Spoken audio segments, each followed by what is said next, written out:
Olá, aqui é Marta, psicóloga da Alimentarte, e hoje eu estou aqui com a Fernanda, a Nutri parceira da Alimentarte, para ela se apresentar para vocês. Vamos. Quer uma aguinha com açúcar? Quer uma pinguinha? Açúcar não? É, tem uma pinguinha. Pode deixar. É mais low carb, é comida de verdade. Não, eu tô brincando, pode ficar tranquilo, tá. Então me fala um pouquinho de você, sua formação, sua... Eu me formei na UNB em 2007, aí depois eu fiz uma especialização em São Paulo, em Fisiologia do Exercício, na Unifesp, e logo depois eu fiz Nutrição Esportiva, e agora eu acabei de concluir Nutrição Clínica Funcional pela VP. E o que é essa nutrição funcional? A gente tem escutado muito, mas acho que muita gente não sabe exatamente qual é essa abordagem. Tá. A nutrição funcional, ela leva em consideração como o organismo funciona como um todo. Não parte de uma situação isolada, de um sintoma isolado. Então, quando você identifica um sintoma, quando você entende toda a história do paciente, todos os fatores que ele tem exposição, quais são os gatilhos, você entende a situação para poder atuar na causa e não na consequência. Então a gente tem uma abordagem mais sistêmica, mais integrativa. Ok, interessante. Mas pensando em equilíbrio, né? A gente entende que o organismo ele tem capacidade de se equilibrar por meio de alimentação, por meio de nutrientes que fazem toda a modulação de como os seus órgãos, como as suas células funcionam da forma adequada. Então, uma abordagem mais integral. Isso. Você trata várias coisas ao mesmo tempo. Exatamente, trata com várias coisas ao mesmo tempo. E normalmente tem várias coisas interligadas, né? O paciente normalmente vai buscar uma coisa específica, uma queixa específica, e no fim das contas a gente acaba percebendo outras que tem coisas. mais, né? Exato. E provavelmente um problema atrapalha, influencia no outro, né? Exatamente. E a questão do emagrecimento? Como é que é a sua visão, sua abordagem? Sim. Você já está na clínica tem mais de 10 anos, né? Já faz uma média de 10 anos já. É a queixa maior que aparece? Com certeza. A pessoa sempre chega lá, o problema de todo mundo é emagrecer, pelo menos 2 quilos, né? Exatamente. E aí a gente vê, olha, isso é a ponta do iceberg, porque quando você pensa em emagrecimento, você tem que entender que tem várias hipóteses, várias causas para aquela pessoa. Cada caso é um caso, né? Mas o que a gente percebe hoje que a alimentação, de uma forma geral, está extremamente rica em açúcar, rica em farinhas, rica em várias coisas extremamente tóxicas, muito industrializado. Lixo mesmo. Né? O lixo alimentar é que a gente chama, né? E isso vem cronicamente causando o problema do sobrepeso. Altera sistemas, altera metabolismo, altera a parte hormonal, altera tudo, de forma que fica muito comum, né, ter esse sobrepeso por causa do estilo de alimentação, comportamento alimentar atual. Normalmente é muito high carb, né, a gente chama. Exatamente. Né? E assim, o simples ajuste da alimentação atual, que é naturalmente muito rica em carboidratos, muito rica em industrializados, muito rica em toxinas e tudo mais. Para uma alimentação mais natural, você já tem um equilíbrio dos sistemas. Então, não é um super estímulo a cortar carboidrato, né? A gente tem que pensar também na tal da carbofobia, né? Que as pessoas que acabam tá gerando, na moda, né? Mas tem relação com isso. E adequar a alimentação para o natural. É voltar para a época de antigamente.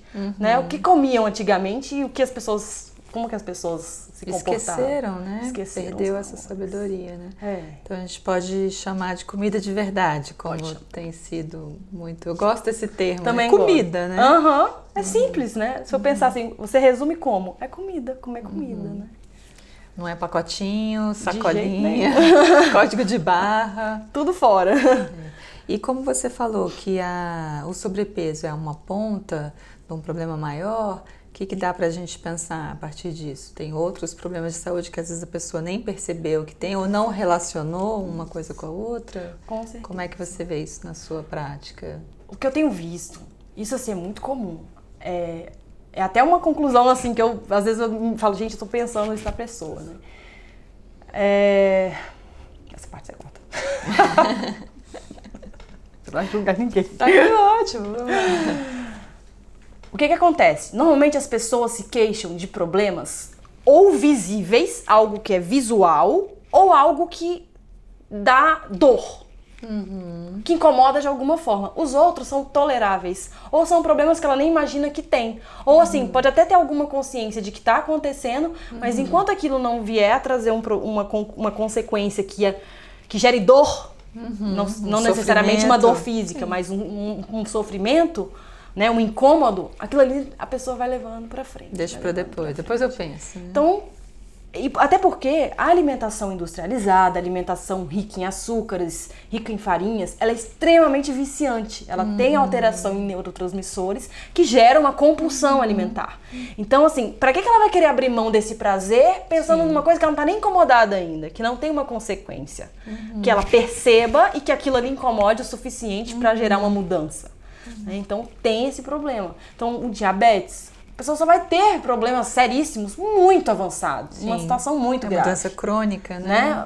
A esteatose hepática é uma delas, desequilíbrios hormonais tem muito relação com alta de açúcar no sangue, né? Alta de glicose, de forma crônica, até mesmo um câncer. Então, assim, num câncer você assusta. Né? Você para agir, para rever seus comportamentos, mas numa situação mais leve, do tipo, pode ser que essas quedas de pressão que você está tendo tem relação com a sua alimentação.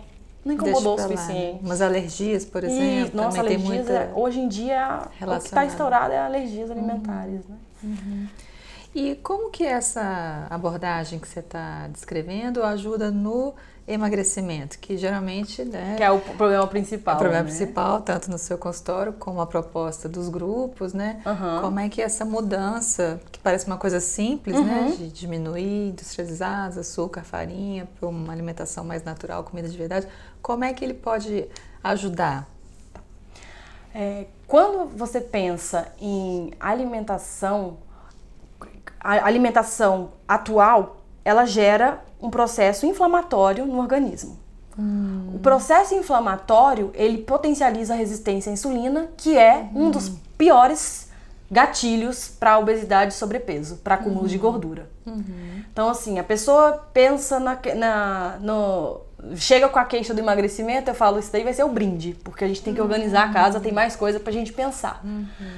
Quando você faz, com pouco tempo de um ajuste na alimentação, a pessoa já consegue perceber emagrecimento, melhora de qualidade de vida e todos os outros sintomas, porque você está desinflamando, você está diminuindo a produção de substâncias inflamatórias que, uma vez que elas estão circulando em maior quantidade, em consequência de uma má alimentação, de hábitos alimentares inadequados, você tem uma dificuldade de emagrecer.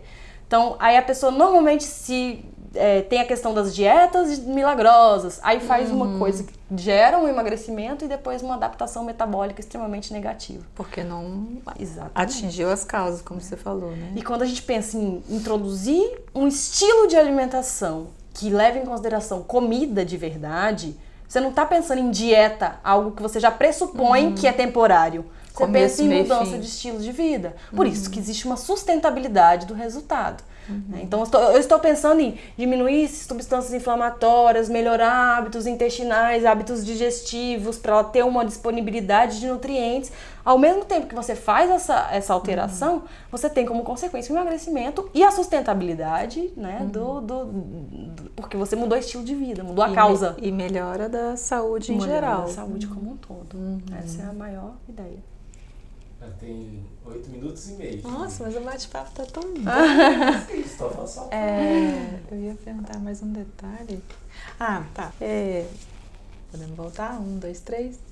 Então, pelo que você está falando, não é preciso, nem é recomendado, então, aquela dieta da fome, né? De porções minúsculas, pesando, contando caloria. Nessa outra abordagem, o foco é outro. Exato. Não se passa fome, é isso não mesmo? Não se passa fome. É o que eu tenho escutado bastante, né? Nossa, mas eu achei que você fosse fazer uma restrição extremamente... Prato francês. Que você passa assim e fala, nossa, podia comer um pouquinho mais. Mas o que acontece? Primeiro, na maioria dos casos, eu gosto de abordar o ajuste qualitativo. Porque quando você ajusta o qualitativo, o quantitativo costuma seguir junto. Né? Isso. né? Claro que tem casos que você precisa de um cálculo específico para quantidades. Tem alguns alimentos que a gente precisa limitar, porque senão realmente não chega ao emagrecimento. Mas inicialmente, essa questão de passar fome não existe mais, né? Pelo contrário, quando você faz uma dieta de fome, de restrições muito grandes, a tendência à compulsão é muito maior depois, porque você não sustenta o resultado. Sim. Ninguém gera aguenta, frustração, né? Ficar com fome gera... um tempão. Exatamente. Então, mais uma vez, a questão é mudança de hábitos para sustentar aquele estilo de vida que ele te dá, supra as necessidades, né, de energéticas e nutricionais sem precisar ficar passando necessidade. Não é uma propaganda de, vamos emagrecer sem passar fome. Não é bem, é quase isso, mas a ideia não é essa. A ideia é que o equilíbrio, mostrar que a nutrição equilibrada e adequada, ela fornece o que você precisa e você não precisa ficar... Tem um outro ponto, queria ver a sua opinião, que eu tenho trabalhado muito nos grupos, que é uma reconexão com a sabedoria, com os sinais do seu próprio corpo, né? Porque a gente vem sendo bombardeado com orientações e regras de tem que comer de 3 em 3 horas, ou até menos, não pode pular café da manhã, ou tem que comer tantas quantidades de cada macronutriente. Você concorda que retomando esse equilíbrio pela mudança qualitativa, também ajuda a pessoa a se reconectar com as suas reais necessidades? Então, se está com fome é porque precisa comer, se não tem fome e de ter essa reconexão com o próprio corpo. Você vê isso acontecendo na sua prática? As pessoas quando começam a entrar nesse equilíbrio, quando a gente pensa em equilíbrio, a gente pensa em equilíbrio hormonal, equilíbrio de sistemas, de células, de sinalização. A gente pensa em equilíbrio de neurotransmissores, né? O que vai desencadear a sua fome, os sinais que o seu corpo dá começam a entrar em equilíbrio também. Porque todo o comportamento anterior, ele reforçava essa necessidade de comer, essa compulsão, a vontade de comer além do necessário. Entendi. Então, quando você pensa em equilibrar, automaticamente você já vai tendo uma percepção melhor das suas necessidades. Então, não tem aquela regra, né? E existem casos em que, pelo menos no momento inicial, é necessário sim você botar horários. A pessoa está tão perdida. Exato. E dependendo do desequilíbrio hormonal, você precisa cuidar, porque